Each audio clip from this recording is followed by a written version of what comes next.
Morán Castañeda. Presente, profe. Ok. Paidon Castro Carlos. Ok, ya está en el chat. Ramón Hernández Dulce. Presente, profesor. Presente. Ramón, ok. Sí. Presente.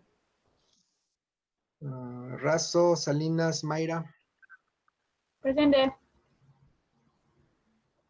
Otra vez Razo. Presente. ¿Escucha? Ok, gracias.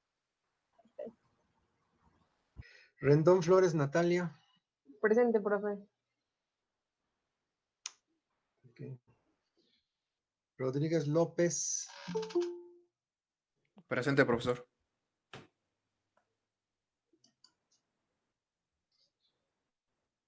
Salas Contreras.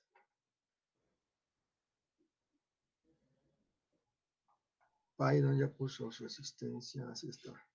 Salas Contreras Yair. Vázquez Fernández Patricia. Presente, profe.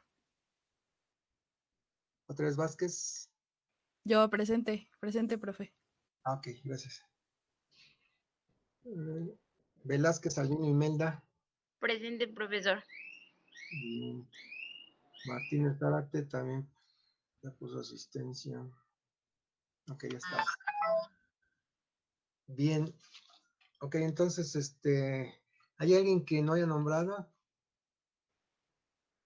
¿Alguien que no haya nombrado?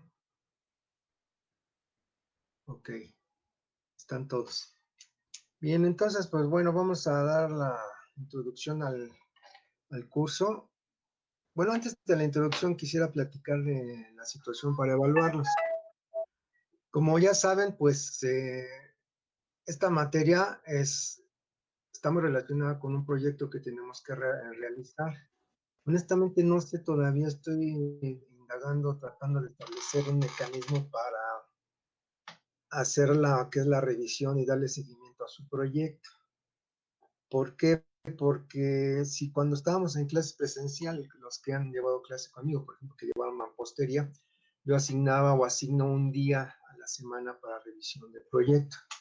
Yo no puedo llevar trabajos a casa ni revisar en otro momento más que no sea directamente en el horario de clase por las diversas actividades que tengo. Doy clases en secundaria por las mañanas y ese trabajo que hacía normalmente por clase de 50 minutos, ahora le estoy dedicando a cada clase 120 minutos.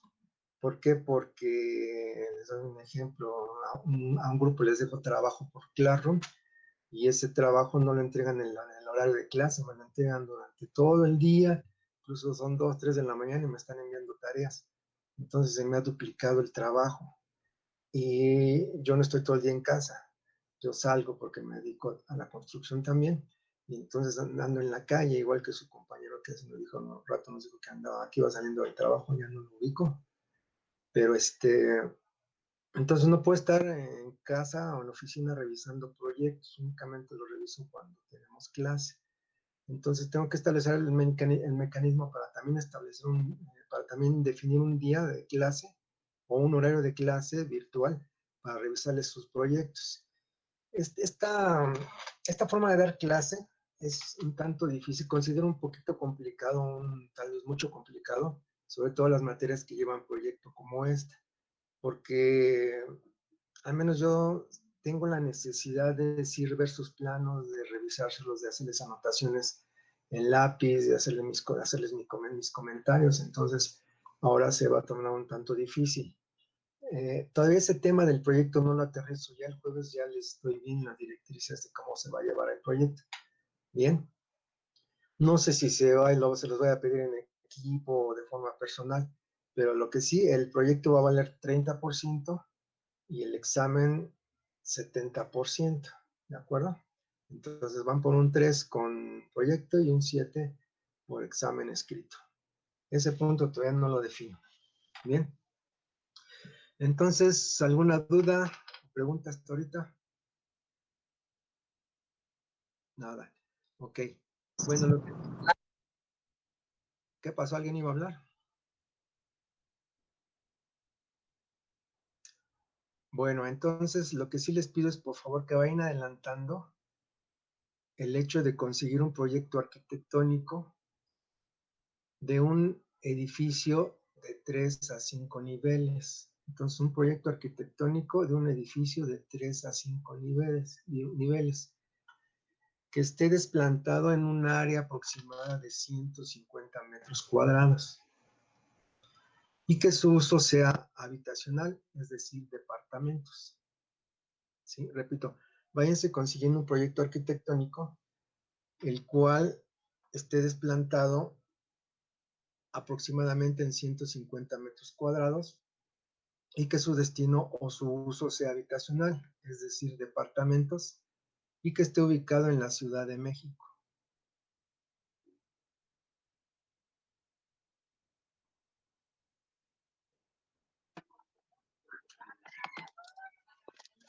Profe, disculpe, ¿lo puede repetir, por favor? Sí, consíganse un proyecto arquitectónico, Ujú. el cual esté desplantado en un área o una superficie de 150 metros cuadrados aproximadamente, Ok, gracias. y que su uso o destino sea habitacional, o sea, departamentos.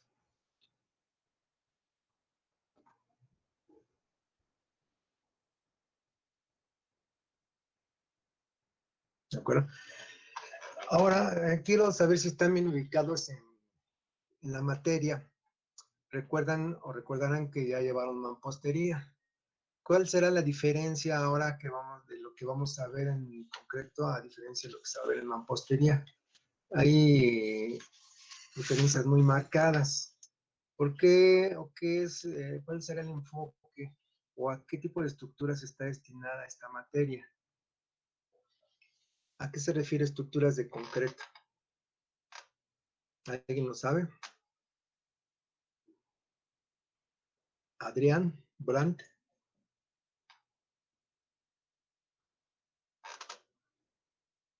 Adrián, ¿estás en clase? Ah, tiene problemas con su micrófono, me había dicho. Bueno, entonces vamos a preguntarle a Eric Saúl. ¿Tienes idea qué temas Lo que vamos a puede ser, abordar en la por ejemplo, materia? el cálculo de las traves Ujú. o las columnas, que puede ser igual de concreto. Ok. Vamos entonces a tratar tema de traves y columnas, dices, ¿verdad? Sí, o pilas. Ujú. Puede ser tanto como para puentes, estacionamientos subterráneos, edificios. Ok, ¿qué diferencia puedes encontrar o puedes comentar que existe entre estructuras de mampostería y estructuras de concreto? Sencillamente el material con el que se trabaja, ¿no? La mampostería pues, es un tipo de roca y el concreto es el material que puede ser el cemento, se me Ujú. ocurre, Cemento combinado con qué? con arena, Sí. mortero, ¿Y qué elemento de refuerzo? acero, como por ejemplo varillas. Sí, varia corrugada, ¿no? Entonces, con esto llegamos o podemos aterrizar que vamos a hablar mucho de concreto armado, que es una combinación de distintos materiales, que es arena, grava, cemento y varilla. Mencionaste mortero. Mortero no es un material que se use para fabricar concreto reforzado. El mortero es una mezcla de cemento gris con arena, ya previamente, bueno, ya lo venden preparado nada más para adicionarle agua y aplicarlo, pero lo podemos fabricar en obra. El mortero únicamente lleva arena y cemento gris y agua, obviamente. ¿Sí? ¿De acuerdo? Ok, Sí, claro que si trabajamos con un concreto estructural y mezclamos arena y cemento, pues ya tenemos un mortero. Pero el término mortero se aplica a una mezcla de arena y cemento gris adicionada con agua para aplicar en junteos, en aplanados, etcétera, etcétera. Porque si tú mencionas que una columna o una trave está fabricada a base de mortero y varilla, como que no es muy usual, no es muy común. Comenta Saúl que en la materia nos enfocaremos a marcos rígidos de concreto reforzado, así como la cimentación que soportará esta estructura. Bien, correcto. Ahora entonces, ¿por qué en estructuras de mampostería se les pide que pues consigan un proyecto de una casa habitación de 2, 3 niveles y ahora en la materia de estructuras de concreto se les pide que consigan un proyecto de un edificio? ¿Por qué se imaginan que sea esto? Benjamín. Pues, yo pienso que es como también para ver los dos puntos de vista, tanto en mampostería como en concreto, y lo que nos arroja también lo que es las normas, Sería conveniente, Benjamín, porque que no tienen el mismo intervalo. Ok, Benjamín, sería ¿Mande? conveniente que, ok, te digo que ok, sería conveniente, a ti mismo te pregunto, ¿sería conveniente que un edificio lo construyéramos a base de pura mampostería? Un edificio de 5 niveles en la Ciudad de México. No por el tipo de zona en la que estamos, bueno, por ejemplo, la Ciudad de México no es una zona estable, entonces yo creo que no sería muy recomendable. ¿A qué nos arriesgaríamos si construimos un edificio de 5 niveles a base de pura mampostería? Claro, al Que sería decir, muy, perdón, que sería un poco más pesado, ¿no? Entonces tal vez podría haber derrumbe o podría haber pues no sé, alguna falla. hay elementos, Porque, bueno, sí, perdón. no, sigue, yo te interrumpí, sigue. Porque, por ejemplo, lo que ahorita mencionaba, que vamos a hablar de concreto reforzado. Entonces, pues también hay pro y contras de la mampostería. Entonces, pues lo más favorable sería manejar concreto reforzado, ¿no? Bien, en parte tienes razón, pero fíjate que hiciste mención que sería más pesado un edificio para utilizar mampostería que un edificio que utilicemos puro concreto. Pero hay mamposterías que pesan menos en su peso específico, su peso volumétrico es menor que el concreto. Entonces, por el tema del peso no es tanto. Ahora, yo quiero hacer una precisión. Les estoy preguntando que si sería conveniente fabricar o construir un edificio de pura mampostería. Esa palabra pura creo que estuvo mal dicha. Realmente, los edificios que observamos que están hechos de concreto armado o básicamente están construidos a base de concreto armado, en su combinación estructural también tienen elementos a base de mampostería, como muros divisorios de tabique o de block, ¿cierto? Entonces, normalmente los edificios que tienen marcos estructurales rígidos a base de concreto armado, porque no podemos construir un marco estructural rígido que no sea de concreto armado, es decir, no podemos construir una columna y una viga que no sea de concreto armado. Estos edificios que tienen básicamente en su estructura marcos rígidos de concreto armado pueden tener elementos de mampostería, como pueden ser muros divisorios, incluso muros de carga de mampostería, ¿de acuerdo? Sí, sí existe esa combinación y es muy real, pero con la otra, estructuras tipo casa habitación de un nivel o 2 niveles, es descabellado pensar que las podamos construir a base de puro concreto armado, es decir, columnas, traves y muros de concreto armado.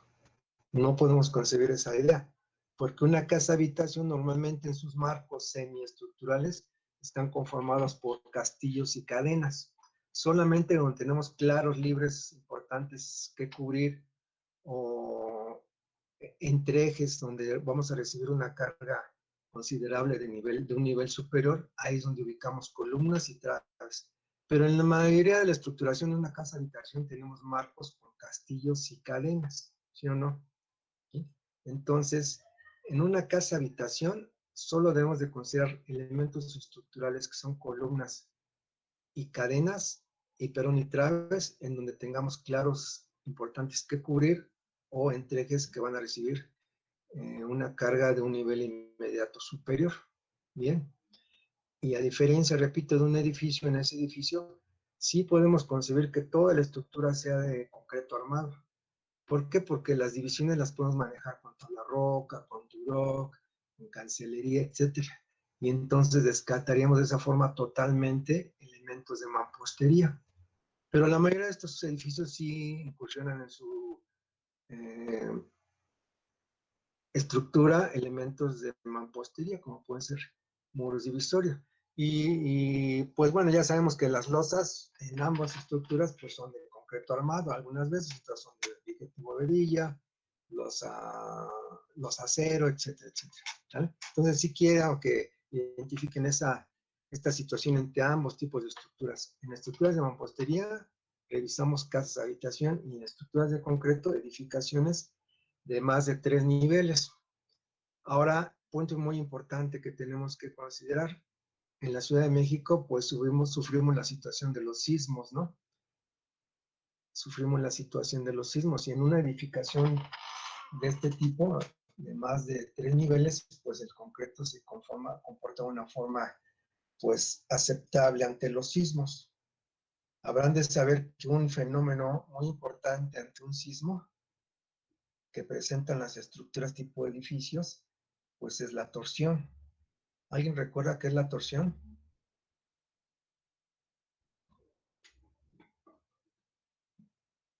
¿Qué es la torsión, Diego?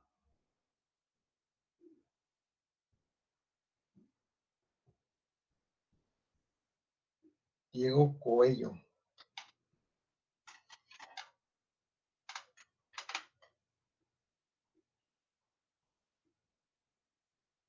Si recuerdas, Diego, no te oímos.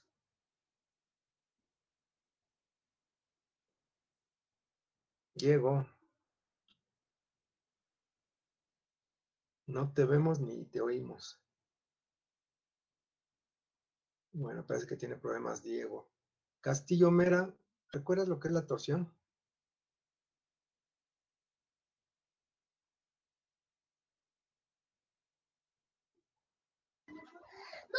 Se cortó, perdón, profe.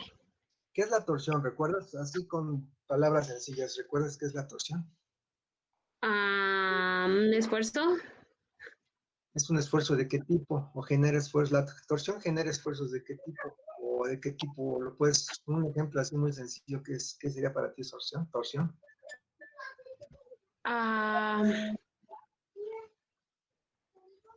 Pues, ay, nomás me acuerdo que es un esfuerzo. ¿Tú, Caro? Gracias.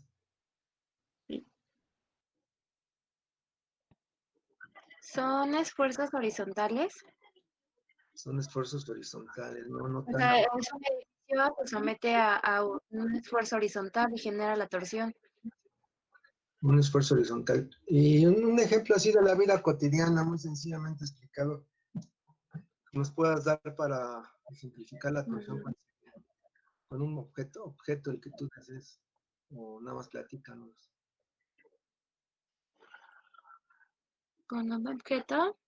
O tú que lo puedas decir de forma más coloquial. No. ¿No? Tú, Pati No. Vázquez, Patricia Vázquez. Es un momento que ocurre o se aplica sobre el eje longitudinal de algún elemento. Está un poquito más aterrizada la idea de su compañera. Es un momento que se aplica sobre un eje longitudinal. Ahorita, como les comenté hace rato, estamos en el inicio de la introducción, una plática introductoria al curso. También nos dice Saúl que es el giro que se da por un momento a lo largo de un eje y este genera esfuerzos cortantes, sí. Yo no lo tenía preparado, pero aquí les voy a exhibir un recipiente que tengo, es un infusor. Entonces, su tapa, si yo la trato de abrir, pues está generando una torsión, ¿no? Es una torsión. Y ese momento está en derredor del eje longitudinal de este recipiente. Supongamos que este es un edificio, y entonces este edificio, bajo el efecto de un sismo, puede sufrir esta torsión, claro, en toda su estructura, ¿no? De una forma muy exagerada. Los elementos que estratégicamente se colocan en la estructura de este edificio para detener o minimizar esta torsión podrían ser y muy comúnmente muros de concreto armado. Si en lugares estratégicos yo coloco muros de concreto armado, evito o minimizo esta torsión. En partes es una situación un tanto remedial colocar elementos de concreto armado llamados muros que actúen como diafragmas con bastante resistencia.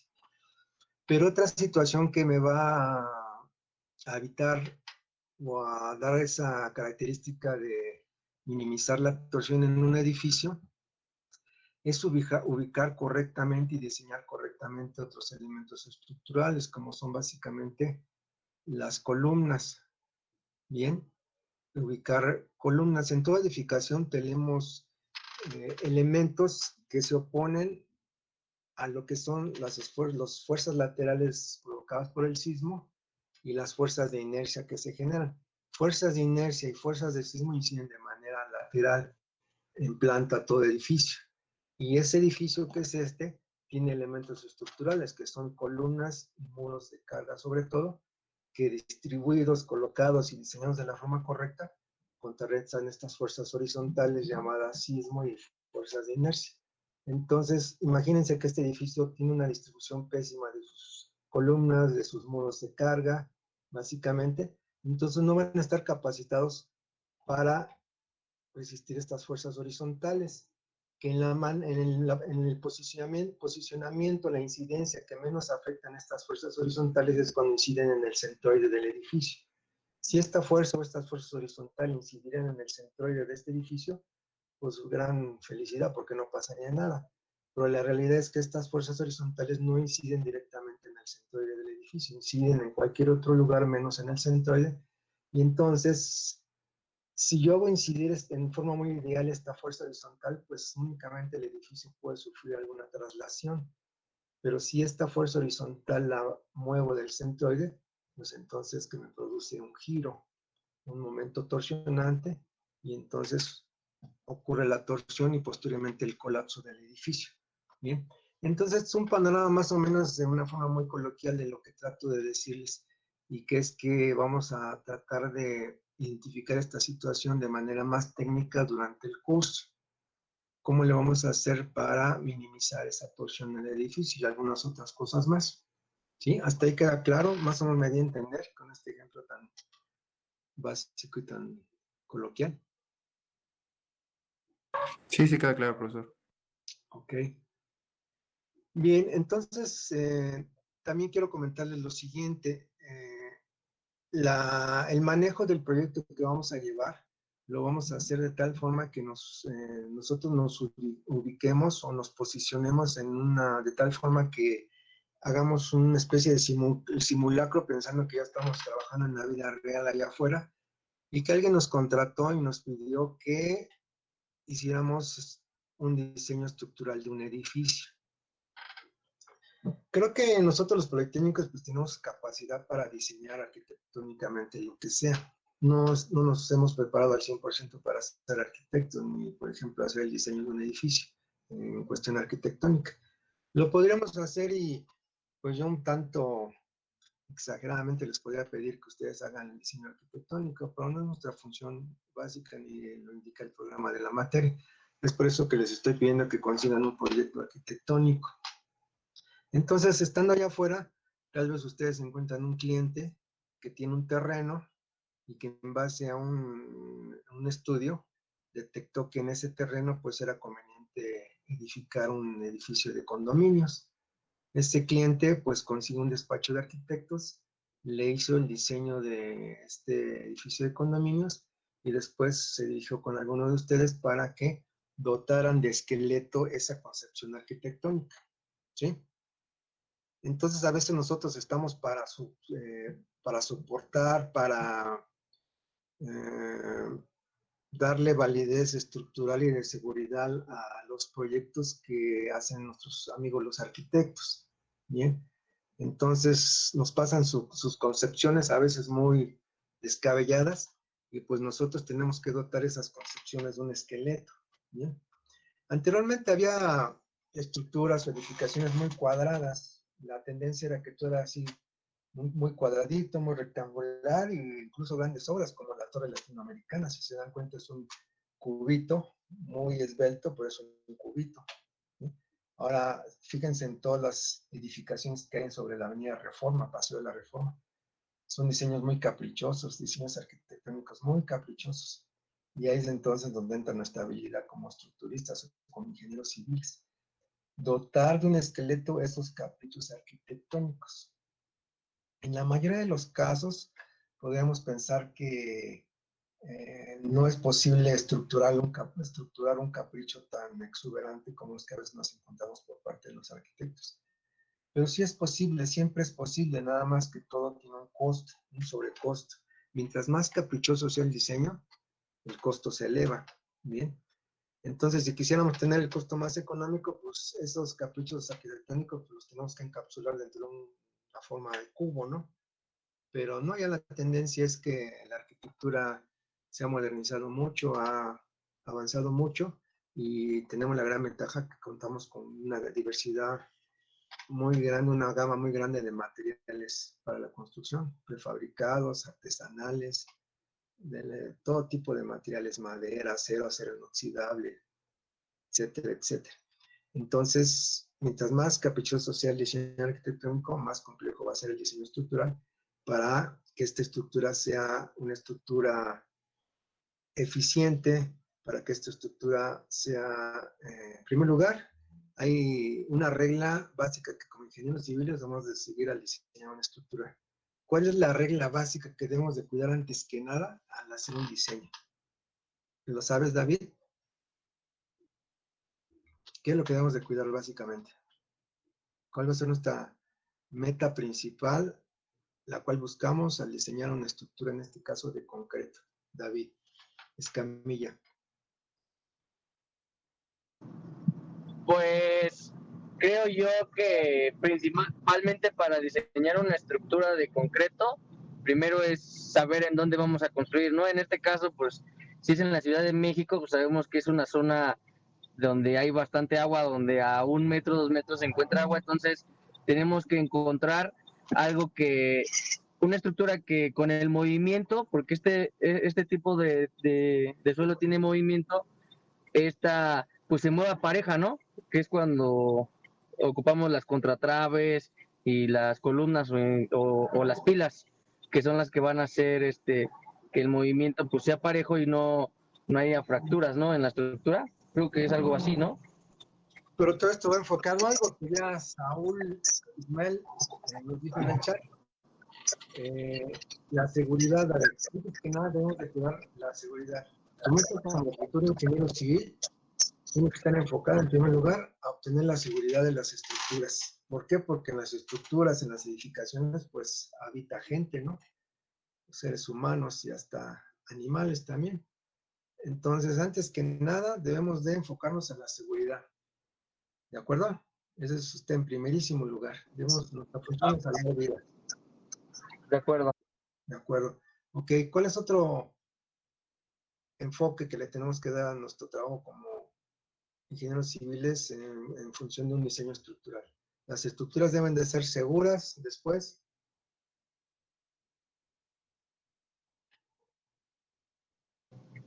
Pues eficientes. Eficientes, que podemos llamarle funcionales, ¿no? Ok, funcionales. Sí, ¿estás de acuerdo, Ariadna Hernández? Seguras, eficientes, Ariadna. Sí, sí, estoy de acuerdo. Seguras, funcionales. Y otro punto, ¿cuál es? Estabilidad. Puede entrar dentro de la funcionalidad. Hay otro punto. Resistencia. No, ¿Rentables? económicas, ¿no? La que ve la economía.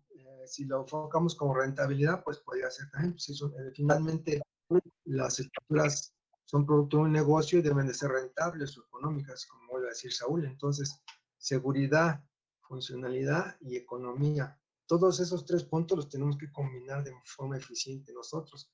Pero la seguridad es lo que está en primerísimo lugar, ¿sí? Costeable, también dice Adrián. Bien. Entonces, antes que nada, la seguridad. En diseños de hace ya un tiempo, se pretendió la función, una de las metas de los ingenieros estructuristas era tener como resultado estructuras muy, muy resistentes.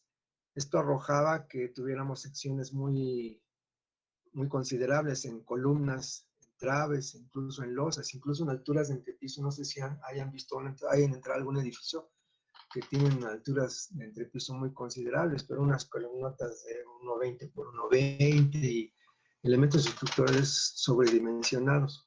Esta situación sí garantizaba antes que la edificación o las edificaciones de este tipo pues resistieran sismos o movimientos, las que los recibieron.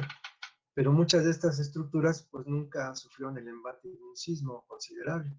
Entonces la inversión original pues no estuvo justificada, ¿no? Un gran costo contra una baja probabilidad de que sufrieran un sismo de consideración. Ahora la teoría del diseño es muy distinta. Ahora se acepta que una estructura sufra un daño, colapso no, sufra un daño, y que ese daño a futuro pueda ser reparable o no reparable, pero finalmente se busca que la estructura se mantenga en pie durante un sismo. En la materia de estructuras de concreto vamos a hablar mucho del sismo. ¿Por qué? Porque ya que dije hace rato que las edificaciones de más de 3 pisos tienen más probabilidades de sufrir efecto de sismo por el efecto de torsión. A mayor esbeltez y más combinación de fuerzas horizontales, tenemos más probabilidades de sufrir una torsión, ¿de acuerdo? Entonces, regresando a esta teoría, ahora se permite o se acepta que las estructuras sufran un daño que pueda ser reparable o no reparable, pero finalmente se mantengan en pie durante el evento sísmico y entonces se puedan salvar vidas. ¿Qué puede pasar con esta teoría? Terminando el sismo, pues se pasa, se revisa la estructura, se hace una evaluación, y si es reparable, pues adelante se repara. Claro, va a tener un costo, ¿no? Si no es reparable, ¿qué va a pasar? Pues entonces se demuele ya. Pero la principal función, el principal objetivo se cumplió. ¿Cuál fue? Pues salvar vidas. Se acepta todo menos el colapso. ¿Sí? ¿Queda claro? Sí. Muy bien. Entonces tenemos que buscar siempre que la estructura se mantenga en pie. Ustedes ya han de saber que un elemento estructural básico de toda edificación son los llamados marcos estructurales. Los marcos estructurales, ¿de qué están compuestos, Aníbal? ¿Recuerdas? Un marco estructural básico, ¿de qué está compuesto? 2 columnas y una viga. 2 columnas y una viga o trave, ¿verdad? Ese es el marco estructural básico que todos reconocemos. Ahora, este marco estructural, como dice Aníbal, que tiene 2 columnas y una viga, tiene la función de mantener rígida nuestra estructura. ¿Cuál de estos 2 elementos, ya sea la columna o la viga, cuál de estos 2 elementos es el que básicamente mantiene en pie a una estructura? ¿La columna? Bien, Mayra, la columna. Las columnas son como nuestras piernas. Nuestras piernas nos mantienen en pie. Si sufrimos daño en nuestras piernas, pues toda nuestra estructura ósea se colapsa. La diferencia, si nos dan un golpe en los brazos, en la espalda, pues nos retorcemos y todo, pero no nos colapsamos, no nos caemos, ¿verdad? ¿Escuchó? Entonces, con este razonamiento, esta lógica de razonamiento que acabamos de hacer, ¿cuál creen ustedes que sean los elementos estructurales más importantes a diseñar o a cuidar para que resistan ante un sismo? ¿Cuáles son los elementos? Las columnas. Obviamente, ¿verdad? Las columnas. Y las columnas las conocemos o las reconocemos como elementos portantes. Estos elementos portantes los tenemos que cuidar como oro en nuestra estructura. Y entonces, fíjense que ocurre en el diseño estructural algo importante. Nosotros debemos de ser lo suficientemente inteligentes para que la energía sísmica lo vamos a ver más adelante, ¿no? Esta es una plática que vamos. Para que la energía sísmica no se disipe en puntos estratégicos. ¿Bien? Cuando una energía no se disipa, pues ocurre un colapso en ese punto donde no se disipa, ¿no? Es como cuando nosotros estamos muy molestos, tenemos mucho coraje, y todo el coraje se nos va al hígado, pues el hígado se nos puede colapsar. Ahí no se disipa la energía mala que tenemos. La disipamos mediante golpes, mediante patadas, mediante groserías, mediante gritos. Pero hay un punto en nuestro cuerpo donde esa energía negativa no se disipa, que puede ser el hígado, el corazón, los riñones, etc. Y se puede colapsar. ¿De acuerdo? Entonces, igual algo similar o análogo pasa en diseño estructural. La energía sísmica tenemos que encauzarla de tal forma que no se disipe en algún punto, porque si la dejamos que libremente fluya por toda la estructura, a lo mejor no se va a disipar en algún punto donde no queremos que no se disipe, como puede ser una columna, y ahí entonces se colapsa la estructura. Entonces, normalmente a nosotros nos interesa que esa energía no se disipe en el nodo de unión entre columna y trave, pero cargado sobre la trave. Ahorita no tengo mi pizarrón, pero ya después voy a tener el pizarrón, ¿no? Entonces, la energía sísmica no disipada nos conviene que no se disipe en el nodo columna-trave, pero cargado en un punto sobre la columna, llamado ese punto rótula plástica. ¿De acuerdo? En esa rótula plástica, pero nos conviene que no se disipe la energía sísmica. ¿Para qué? Para que ordenadamente y pensadamente, pues esa trave se llegue a dañar o a colapsar si el sismo es muy grande. Pero con esta situación, esta maniobra estructural, pues nuestra columna queda a salvo, queda resguardada y se pudo dañar nuestra viga, ¿sí? No puedo orillar que la energía sísmica no se disipe en un muro de mampostería o en una losa, porque realmente estos elementos no están capacitados para resistir esto. Igual a lo mejor provocamos una falla en serie, en batería, entonces resultaría peor. También tenemos que medir las capacidades de los elementos. Las traves son los elementos idóneos para resistir esta energía no disipada, con la probabilidad de que no se dañen, o que se dañen pero sean reparables. Bien, siempre les he comentado que esta situación de las rótulas plásticas, que es donde queremos redireccionar o direccionar la energía sísmica, son como los fusibles de nuestra casa. El fusible de una casa, ¿qué función tiene? ¿Recuerdas a Ariadna otra vez? Perdón que te vuelva a preguntar. Ariadna, el fusible de nuestra casa, ¿para qué lo tenemos? ¿Qué función tiene? ¿Para qué sirve?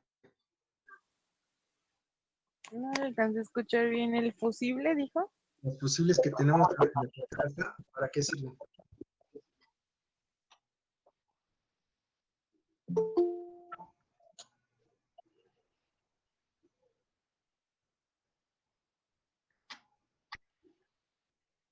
¿Alguien sabe? Están diseñados para fallar en caso de que venga, bueno, que se presente un arco voltaico a excesivo amperaje. Una descarga eléctrica, ¿no? Porque entonces los fusibles nos sirven para absorber una descarga eléctrica, y si el fusible le llega a la descarga eléctrica, pues protege todos los aparatos electrónicos que tenemos dentro de nuestra casa, ¿no? Se puede achicharrar el fusible, quemar, etcétera, pero toda la instalación eléctrica en nuestra casa, nuestros aparatos eléctricos quedan salvaguardados, y como dice Adrián, sirven de seguridad. ¿Cuánto cuesta un fusible?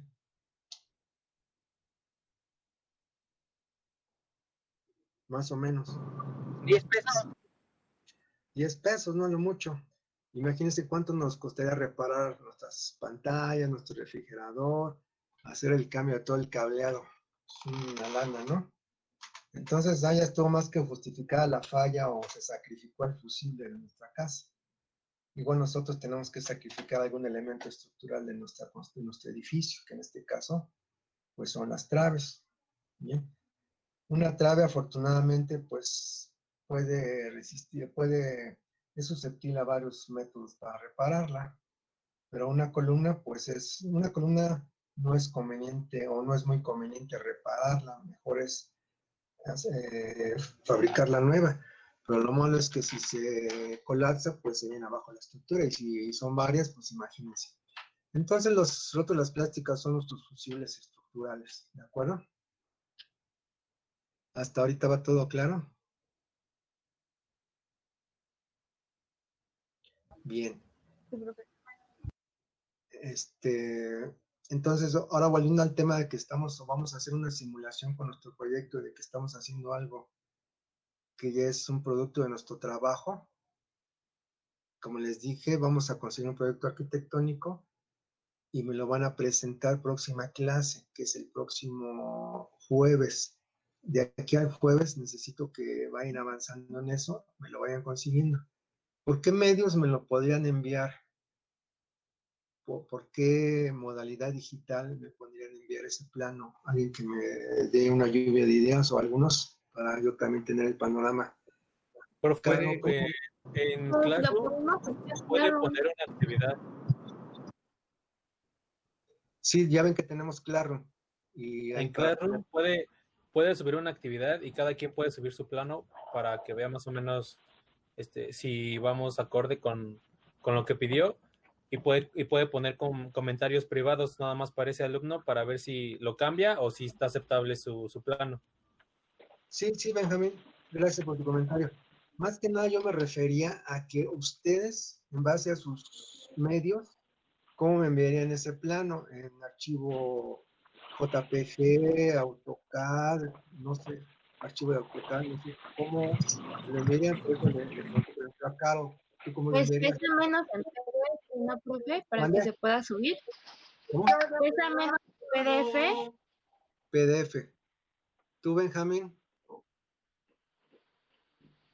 cómo podrías subir tu plano? Pues sí, como dice la compañera, en PDF Yo o opino en que imagen PDF estaría bien se podría subir. para que no haya ningún problema con las versiones, ¿no? Del AutoCAD. Bien, buena observación, las versiones. Daniel, ¿tú cómo lo subirías tu proyecto? Yo creo que también está bien en PDF, Inge. En PDF, obviamente en PDF, pues yo no Se podría lo podemos editarlo. mandar por correo en PDF. Alguien más, por ejemplo, Mayra, ¿cómo enviarías tu plano arquitectónico? ¿Una imagen, tal vez? ¿Cuál? ¿Una imagen? Una imagen JPG.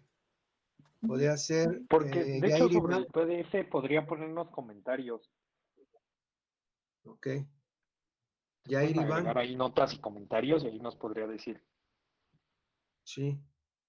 Yair.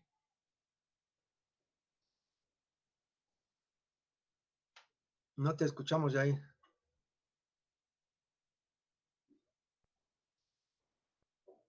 Bueno, no se escuchará. Y si quieres, ponlo, Yair, ponlo en el chat, Yair. Bien. Ok. Entonces, el proyecto arquitectónico, podríamos establecer, enviarlo en cualquier medio digital menos en AutoCAD, porque yo también les digo una cosa, ni recuerdo qué versión tengo del AutoCAD, pero si ya no es compatible alguna versión que ustedes envíen, como dijo, creo que Daniel, pues ahí estarían problemas, creo, ¿no? Ustedes saben más de eso que yo. ¿Sí o no? Sí, de hecho, si le llegan a enviar una versión que sea 2020 y usted tiene la versión 2014 o 2013, no le va a permitir abrir el archivo. Ni siquiera, creo que ni siquiera le sirve la extensión bien para poder utilizar el archivo. Ok, entonces me lo envían en PDF o una imagen, ¿de hecho?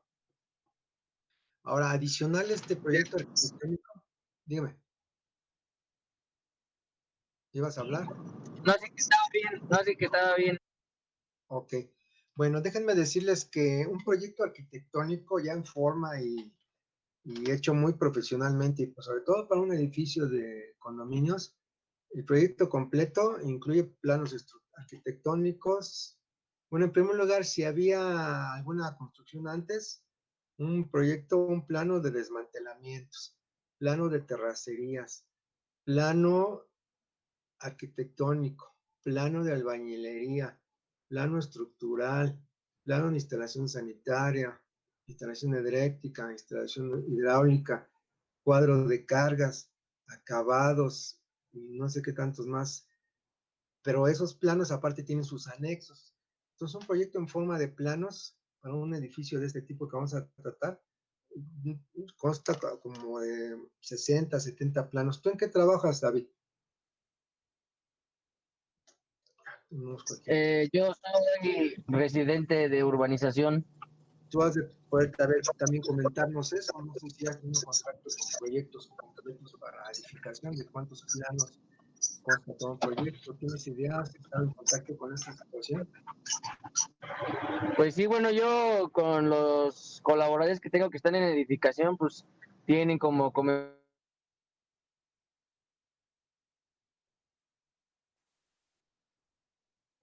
¿Tienen qué? algunos hasta de jardín. De acabados, Hasta de algunos de jardinería, instalaciones de electricidad o electrificación. Ahora sí que los de edificación pues, sí son bastante planos. Sí, son bastante planos. Sí. Entonces, sí. Gracias, David. Este comentario va a colación porque no quiero que se queden con la idea que un proyecto arquitectónico únicamente consta de 2, 3 planos. No estamos haciendo una simulación y estamos a nivel académico, escolar. Entonces, únicamente les voy a pedir 3 planos. El primero es plantas arquitectónicas, el segundo, fachadas, y el tercero, cortes. ¿Sí? A veces me entregan 2, que es el de plantas, y en otro incluyen cortes y fachadas, que son 2 cortes longitudinales, uno en el sentido de las X y otro en el sentido de las Y, y otro plano de fachadas. Son de 2 a 3 planos, dependiendo de la magnitud de su proyecto, de la ambición con que lo haya desarrollado el arquitecto este proyecto. Entonces, mínimo 2 planos, uno de plantas y otro con cortes y fachadas, o 3 plantas, en otro cortes y en otro fachadas. ¿Vale? ¿Qué les falla mucho cuando me entregan sus planos arquitectónicos? Se los comento para que le vayan adelantando y no se vayan retrasando con su avance. Les falla mucho que los imprimen, tienen problemas con los layers y no imprimen, no se ven bien las cotas o están mal, pero no se ven las cotas, ese es uno. Las líneas de cota no se ven o están con una calidad de línea muy representativa, se ven más las líneas de cotas que los trazos de los muros del edificio. Luego, no incluyen la nomenclatura de los ejes, no ponen ejes o no imprimen los ejes, eso les falla también mucho. Otra, mezclan planos arquitectónicos con estructurales. Me presentan un plano arquitectónico y ya presenta algunos armados. Bien, les voy a pedir que también el plano sea o los planos en presentación 90 por 60. A veces me los imprimen en tamaño carta, doble carta, pues si de por sí presencial, luego a veces no los puedo ver bien porque ustedes sí tienen vista de águila, pero yo no. Ahora imagínense si me lo envían una imagen JPG y al momento de tomarla se movió su cámara, pues lo voy a ver. ¿Qué otra deficiencia tienen? No le ponen cuadro de datos, si se dan cuenta en la parte baja de lo que es en un proyecto, en la parte inferior derecha normalmente viene un cuadro de datos. ¿Bien? Ese cuadro de datos debe de llevar una dirección de ubicación que sea de la Ciudad de México. Si no la tienen de la Ciudad de México, pues la modifican si lo consiguen en versión digital. También nombre de quien proyectó o diseñó va el de ustedes. Pongan su nombre de ustedes. ¿Sí? No pongan, por ejemplo, a veces viene el nombre de una empresa o de un ingeniero arquitecto que no conocemos. Ya quedamos que es una simulación que nosotros estamos haciendo ese proyecto, entonces le ponen el nombre de ustedes. Por ahí en algún recuadrito pongan el nombre de la materia, el grupo. ¿Sí? Ya si decido que lo hagamos por equipo, pues a lo mejor ya los hice gastar un tanto, pero ahí sí les pido una disculpa, pero vamos previniendo, nos vamos avanzando en conseguir este proyecto. ¿Están de acuerdo? Entonces tenemos que imprimir el proyecto, disculpe, profesor. El plano estructural, el plano, pero un arquitectónico. Ahora fíjense, aquí ya tengo una situación delicada con ustedes. Todos estamos expuestos a la situación de la pandemia, de este problema que nos ha hecho estar de esta forma. Al menos en nivel secundario y nivel básico, tenemos prohibido como maestros dejar trabajo a los alumnos que los obligue o que los orille a salir de casa, a, por ejemplo, a una papelería, a un internet. Esto a mí me está dando un problema ahorita, de que yo les estoy pidiendo que impriman un plano. Casi estoy seguro que ninguno de ustedes tiene un equipo de este tipo, un plotter creo que se llama, ¿verdad? Para imprimir un plano. Entonces, ahí hay un problema, ¿no? Podrían conseguirlo por internet y mandármelo. Les pregunto a ustedes, discúlpenme que les pregunte porque me estoy enfrentando apenas a esta situación igual que ustedes. ¿Cómo podría recibir un plano de parte de ustedes sin que ustedes tengan que salir a imprimirlo fuera? Yo sé que hay personas como David y yo que salimos diariamente de fuera de casa a trabajar, pero otros no, están encerrados. Incluso no quiero que me lo digan porque es algo privado. Tal vez alguno de ustedes está sufriendo la situación de que un familiar está enfermo o está contagiado y ustedes están resguardados igual. Entonces, ¿cómo me pueden enviar sus proyectos sin que salgan de casa? Profe, ¿para qué lo tendríamos que imprimir si lo trabajaríamos en AutoCAD y se lo mandaríamos directo a usted el mismo archivo? Lo No transformas hay a PDF, necesidad ¿no? de imprimirlo, ¿sí? No, entonces yo estoy siendo un tanto arcaico, ¿verdad, Caro? Porque usted puede anotarnos en el PDF como rellenar y firmar, así aparece la opción y selecciona el punto donde estamos mal y ya lo volvemos a corregir directamente en AutoCAD, no hay necesidad de imprimirlo. Ok, si entonces tú lo generas y lo mandas en PDF, ¿no? ¿Cierto? Sí, las correcciones se vuelve a generar un PDF nuevo y ya usted lo puede revisar en Classroom. Ok, muy bien. ¿Alguna otra opinión? ¿Están de acuerdo todos? Sí, estoy de acuerdo. Que hable ahora, ok, Sí, para profe, sí. que no esté. Sí, yo también estoy de acuerdo, profesor. Ok, bueno, entonces acabo de aprender algo nuevo con ustedes. ¿Hecho? Bien, entonces así lo hacemos. Ya estamos, creo que aterrizando más las cosas. Vamos a trabajar así la revisión del avance del proyecto. Bien, también después vamos a hacer una memoria arquitectónica y estructural descriptiva, pero lo vamos a ver más adelante. Bien, entonces, esto es lo que se va a quedar hoy como tarea, que consigan ese proyecto y me lo manden. Una cosa muy importante, ya vamos a utilizar como medio de comunicación entre nosotros el Classroom, por favor. Va a ser el envío de sus tareas por Classroom. Y también mi correo institucional. Sé que en el SAES les dio mi correo personal, pero ese les pido que lo eviten usar. ¿Por qué? Porque ya tengo como 10 correos, entonces ya me estoy volviendo loco, ¿no? Tengo el correo que uso para la secundaria, tengo el correo que uso para el politécnico, tengo el correo que uso para la obra, y tengo otros 2 correos más, no sé de qué. Entonces, únicamente quiero encapsular lo que es ESIA con mi correo institucional del politécnico. ¿Sí? Sé que tienen mi correo personal, pero ese básicamente lo uso precisamente para cosas personales y para cosas ya de obra, trabajos por mi cuenta. Lo que necesiten hacerme saber, manéjenlo por el correo institucional y lo que es relativo a trabajos en Claro.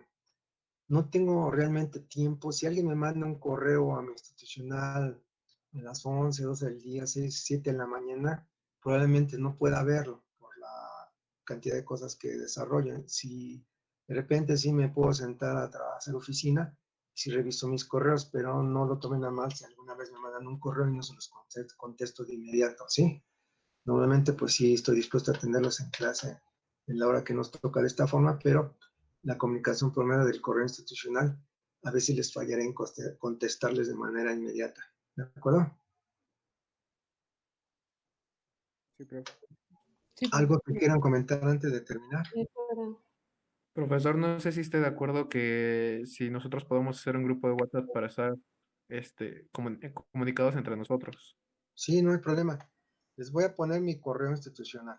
Está bien, Aníbal.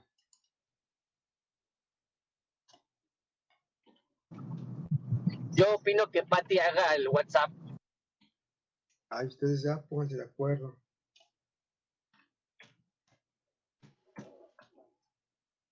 Ya lo tienen, sino para que en este momento les envíe un enlace de grupo y ya todos se unan. Sí, mejor envía el Si no enlace. lo mandas por file, está mejor. Sí, entonces dame un segundo, ya les envié el enlace del grupo. Ya está mi correo institucional en el chat.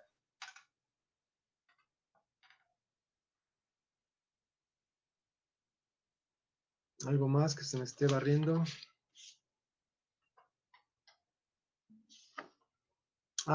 Ya en Classroom ya les subí en material o materiales de trabajo el programa de estudios, no sé si ya lo puedo checar. Profe, disculpe, yo no tengo la clave de Classroom. ¿No tienes la clave de Classroom?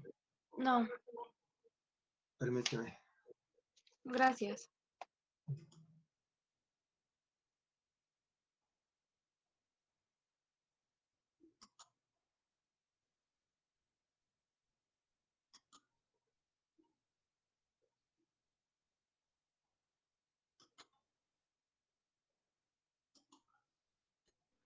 Les acabo de enviar el link del grupo, por si se quieren unir. Ya está ahí en el chat.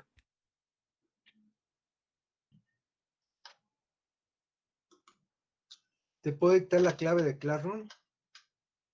Bueno, espérame, no.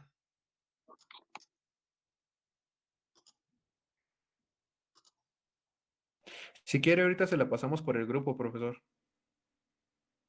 ¿Sí? ¿Seguro? Sí, No se las pasas, ¿no?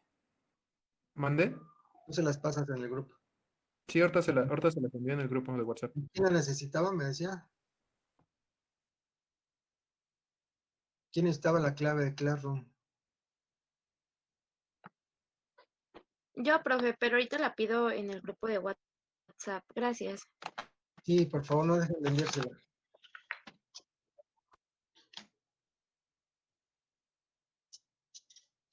Permítame tantito.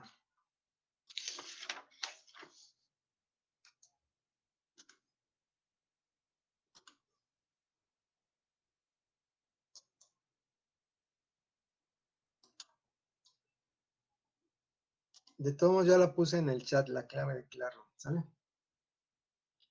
Bueno, algo más.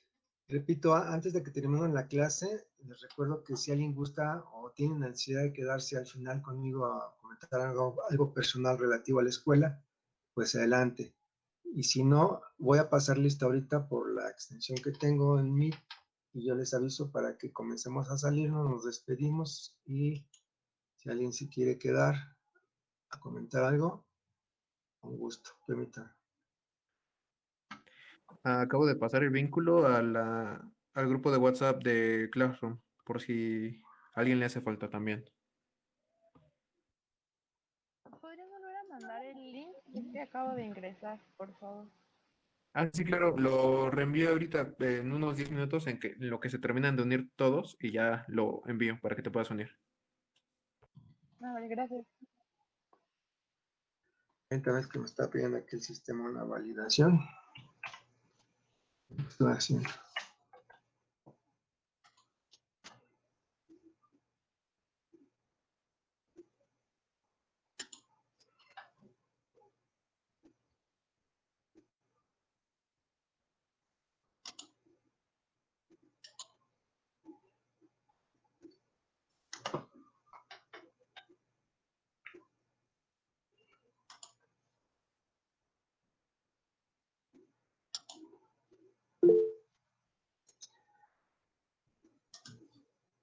Entonces ya no hay dudas.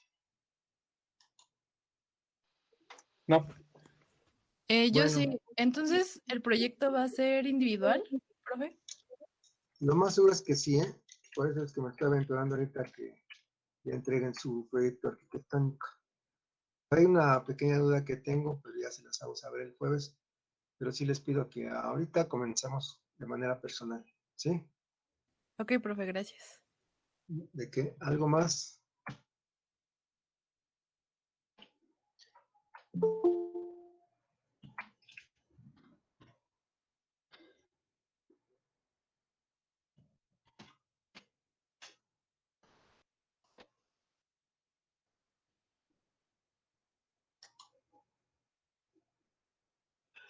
Bueno, jóvenes, listo. Entonces, pues si no hay nada más que ver, nos vemos próxima clase.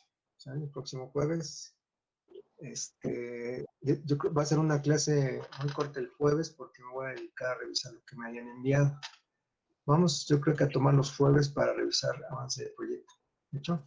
El jueves le voy a dedicar la clase en una parte, el inicio, para aterrizar bien ya la forma de evaluar. Y dependiendo de la cantidad de trabajos que me hayan enviado, en eso corto la clase para poder revisar sus proyectos. Si nadie me ha enviado trabajos, pues tomo toda la clase completa, ¿no?